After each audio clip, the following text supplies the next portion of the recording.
Chapter 5. Ellie's adventure begins. Ellie!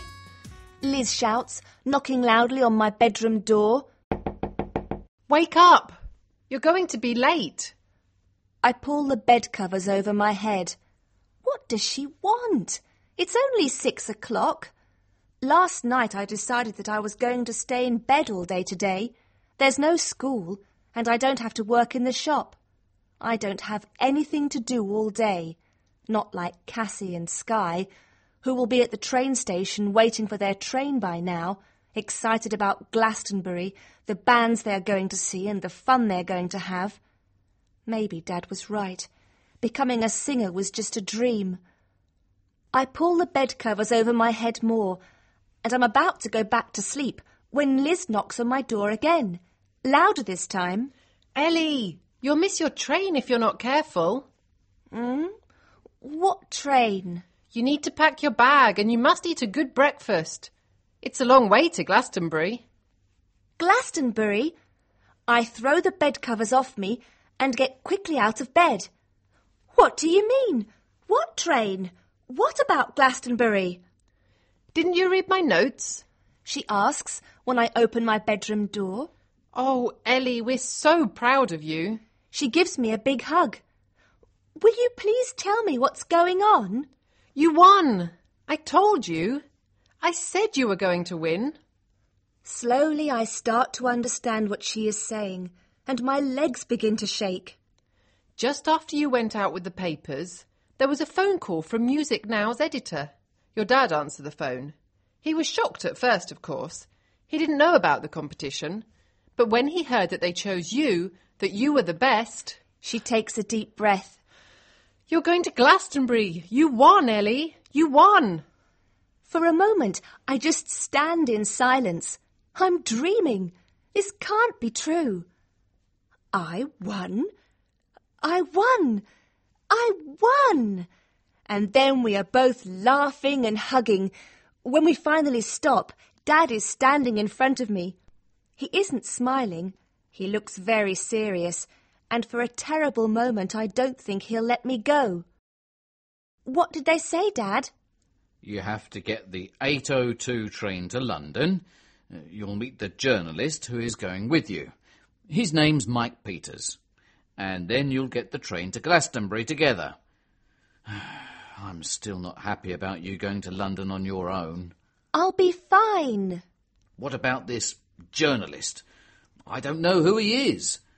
He could be a serial killer. Oh, Bill, laughs Liz, giving him a hug.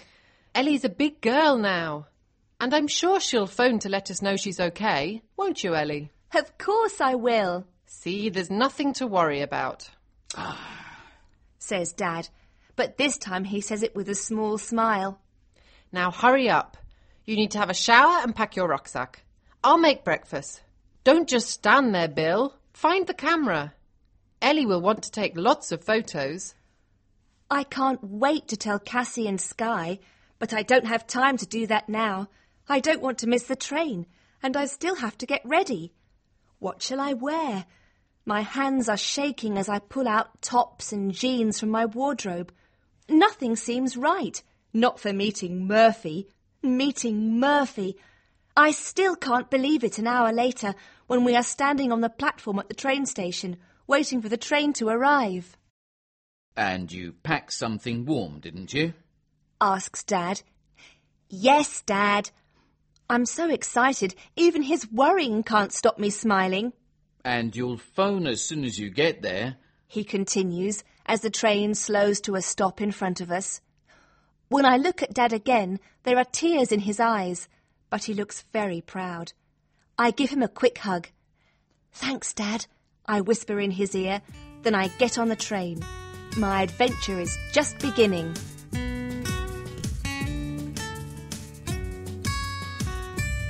Chapter 6. Good morning, Glastonbury.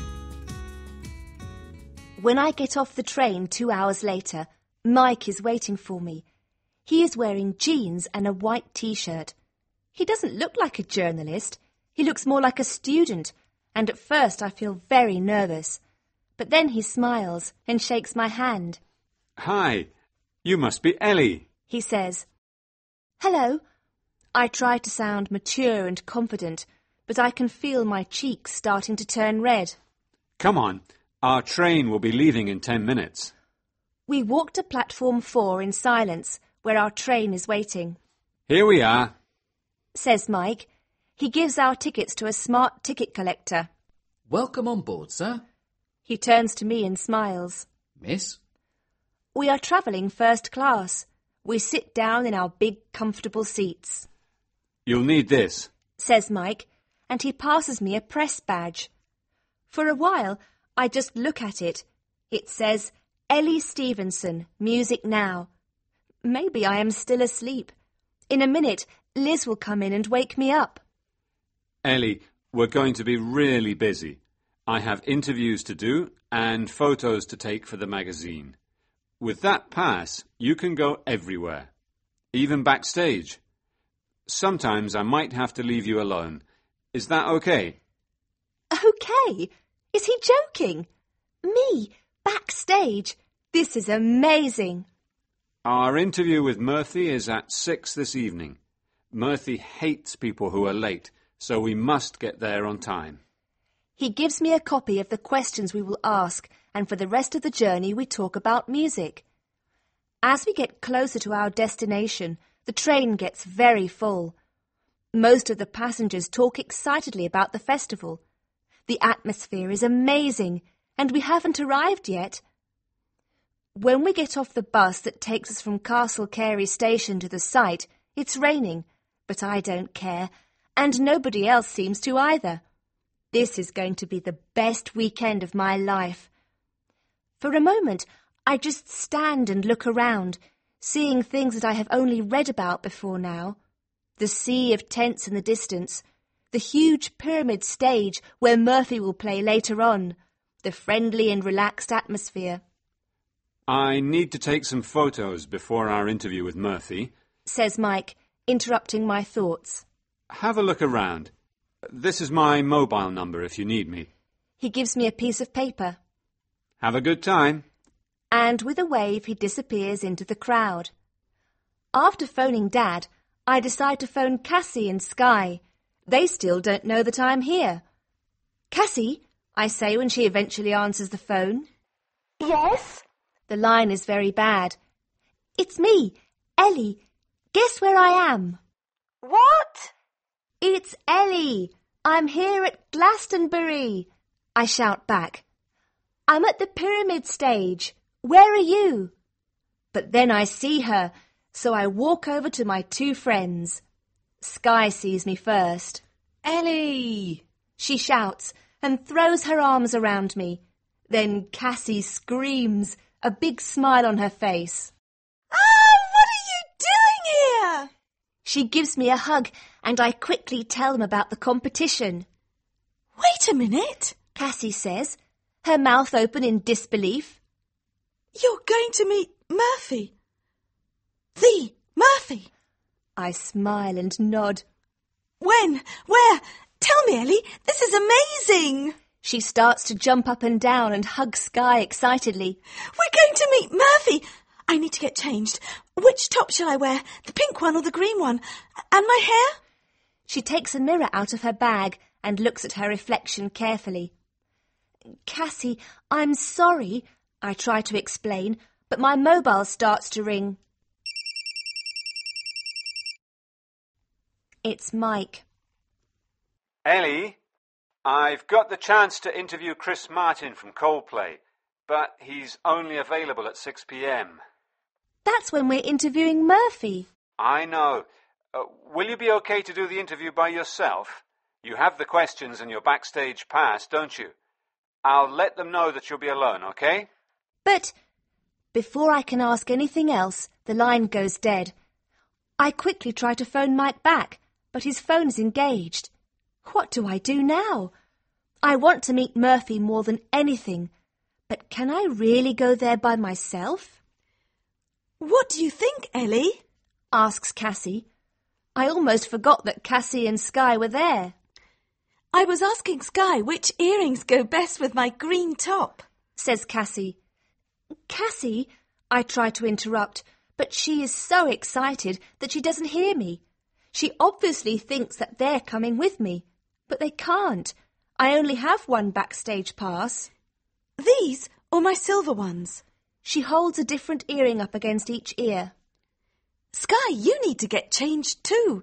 You can't meet Murphy looking like that. Cassie, will you shut up and listen to me for a minute? I shout so loud that she instantly looks at me.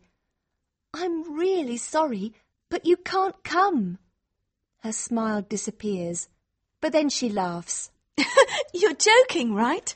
But the look on my face tells her that I'm not. What do you mean we can't come? We're your best friends. Of course we can come with you. I'm really sorry. Suddenly her eyes fill with anger. She doesn't look pretty anymore. That's okay, Ellie. We understand, says Sky quietly. She looks disappointed too, but she gives me a small smile to show that she isn't angry. No, it's not, shouts Cassie. Don't you remember who got you a ticket back in March? Cassie, please don't be like that, I say. You know I'd love for you to come too. Well then, either we come with you and meet Murphy, or... She holds her hands up in the air. Or our friendship is over.